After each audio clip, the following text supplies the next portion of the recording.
All right, guys. So basically, I wanted to give you guys an update on FurryCon because our microphones glitched. We weren't allowed to bring in a camera, so we had to record on an iPhone, and our microphones worked before and after FurryCon, but supposedly during FurryCon, the microphones didn't work. So this is basically what happened. I'm going to share my experience and just give you guys some practical pointers on how you share your faith in general. When we got a FurryCon, I just thought that FurryCon and furries were people that just identify as animals, but this felt a whole lot deeper than that. It felt really sexualized, and there was just a lot of identity issues. Every furry that we talked to, I would ask how they are drawn to FurryCon and why they're drawn to the furry community, and every single one of them, without being associated to each other, all said, I feel accepted and seen by these people. So furries have an identity issue. It's an identity issue, right? Because they don't know that they're his, so that they have to feel loved and accepted by other people rather than just being his. And so if people don't know that God, the one who knows the numbers on their head, the number of hairs on their head, loves them and sees them and accepts them for who they are and calls them to sonship or calls them to be a daughter of his, if people don't know that, then they're going to start associating and identifying themselves as other things than just being his child and being his and being the apple of his eye.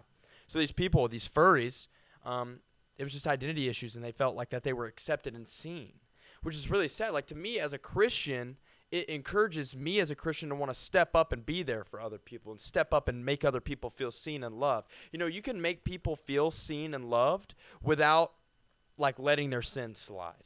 You know, you can make people feel seen and loved and them know that you're calling them higher. You know, love is firm. It's not just something that lets stuff slide or shoves sin under the carpet. Like, love is firm. So we call them higher and love them well. So when we went to FurryCon, we just got to pray for a bunch of furries, and I got to share my testimony with them, and it was powerful. But when we got there, I was in a Jesus t-shirt, and we were getting stared at for the first 5 minutes we were there. So we went to the merchandise section. Now, this is where it got kind of weird because I thought that there would be t-shirts and hoodies down there, which there were some. But for the most part, they were selling, like, tails, paws, you know, furry helmets, you know, all that stuff. And then there was an 18 and up furry section. So I told Josh, I was like, oh, maybe that there will be t-shirts and hoodies in there. Because there weren't any in the main. So we showed our IDs, and when we go through the 18 and up, it was nothing but just a sex shop for furries, essentially. I mean, it was just sexual stuff for furries, and it really broke my heart. I get that you had to be 18 and up to get in there, but even in the regular merchandise section that anyone could go into, like, there was some really sexual stuff in there. And you got kids running around. I mean, there were, like, little 6, 8-year-old kids running around in furry outfits, which I really believe that the reason that we have kids with identity issues is because parents don't feel like raising their kids, so they shove an iPhone screen or a tablet in front of their face to numb them and, like, distract them. But because they're distracting them with an iPhone or a tablet, they start identifying with these other things because the world is telling them who they are through social media and through YouTube, rather than allowing God to flow through parents and the parents taking on the responsibility of raising their child. So you got kids running around in furry costumes. It just broke my heart. Furries need Jesus, man. You know, I got so much hate for going to FurryCon. And I'm like, I don't know why. I want to be the type of person, I want to challenge all believers. The reason that we make the videos is because we want people to stop saying, oh, I hope someone goes to that dark place in America, or I hope someone goes there instead of me. We want to encourage you guys to say, no, actually, I want to be the one to go there. Here I am, Lord, send me. Furries need Jesus. Witches need Jesus. Psychics need Jesus. Gang members need Jesus. Your classmates need Jesus. Your boss needs Jesus. People you see at the gym need Jesus. People you ride on the bus with need Jesus. Your classmates. People need Jesus. And so we can't just be astounded. You know, it was so cool being in FurryCon, but not being of the furry community. You know, Jesus was in the world, but not of the world. And in the same way, because Jesus lives inside of us, we can be in the darkest places, but not be of the darkness. Jesus said that the healthy don't need a doctor, the sick do. How do the sick get healthy? By visiting the doctor. And if we have the antidote to people's life problems and identity issues, just like these furries, then we should be able to go into places like FurryCon and share Jesus with people and give them the antidote that they're needing. Because there's 3 things that can happen. And this is my main tip for just sharing your faith in general. There's 3 things you can do. You can sow seeds, you can water seeds, or be silent. And now, in how dark and wicked the world is, we don't have an option on being silent. Silence is not an option. So we can sow seeds, water seeds, and God brings the increase on whether or not someone surrenders their heart to him. We want to be able to sow seeds and water seeds. We want to be able to water the fertile ground in which people have already sown Jesus in. And we want to sow seeds.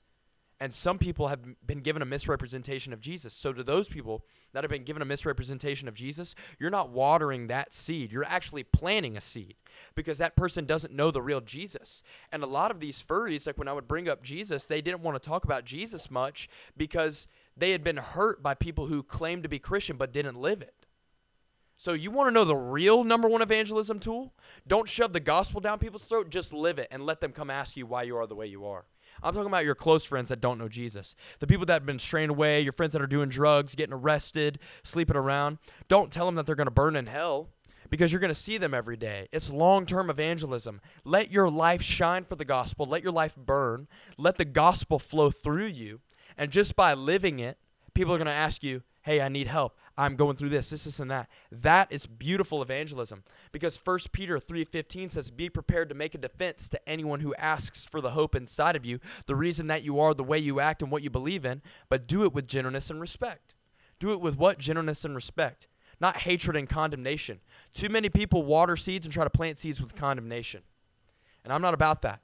And in the same way, we want to go to FurryCon and other dark places and be able to share our faith. So I hope that this video of FurryCon and the montage, sadly that the microphones glitched out, but I hope that montage really helped and encouraged you to go share your faith because we need to go to the darkest places in America. Thank you guys for watching the video. And if you guys want to support what we're doing, you can support us in 2 ways. It keeps mobilizing us and keeps our feet on the ground. You can go get some merch, some Fire Jesus merch at jesusinthestreet.com. Support us there. Or if you want to make a one-time or monthly gift to our ministry, it's tax deductible. The ways to give are in the description. Love you guys. See you guys next video.